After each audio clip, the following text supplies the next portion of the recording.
नमस्कार दोस्तों आज हम लोग आप लोगों को बहुत ही मज़ेदार गीत सुनाने जा रहे हैं। तो वीडियो को लाइक ज़रूर कीजिएगा और अपने दोस्तों के साथ भी शेयर कीजिएगा ताकि वो भी इसका आनंद उठा सकें। और यदि हमारे चैनल पर नए हैं तो प्लीज़ हमारे चैनल को सब्सक्राइब कर लीजिएगा। तो चलिए गीत सुनिए और आनंद लीजिए। ससुरु कैसन महलिया हो, दिनों लागे चोर रतियों लागे चोर। ससुरु कैसन महलिया हो, दिनों लागे चोर रतियों लागे चोर। ससुरु कैसन महलिया हो, दिनों लागे चोर रतियों लागे चोर। ससुरु कले गए भैंसिया हो, सिकड़ी ले गए मोर, सिकड़ी ले गए मोर। भसुरु कैसन महलिया हो, दिनों लागे चोर रतियों लागे चोर। भसुरु कैसन महलिया हो, दिनों लागे चोर रतियों लागे चोर।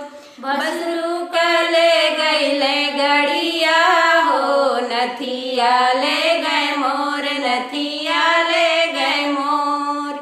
देवरु कैसन महलिया हो, दिनों लागे चोर रतियों लागे चोर। देवरु कैसन महलिया हो, दिनों लागे चोर रतियों लागे चोर। देवरु कले गए बहिनिया हो, ननदी ले गए मोर, ननदी ले गए मोर। देवरु कले गए बहिनिया हो, ननदी ले गए मोर, ननदी ले गए मोर। सैया कैसन महलिया हो, दिनों लागे चोर रतियों लागे चोर। ससुरु कैसन महलिया हो, दिनों लागे चोर रतियों लागे चोर। भसुरु कैसन महलिया हो, दिनों लागे चोर रतियों लागे चोर।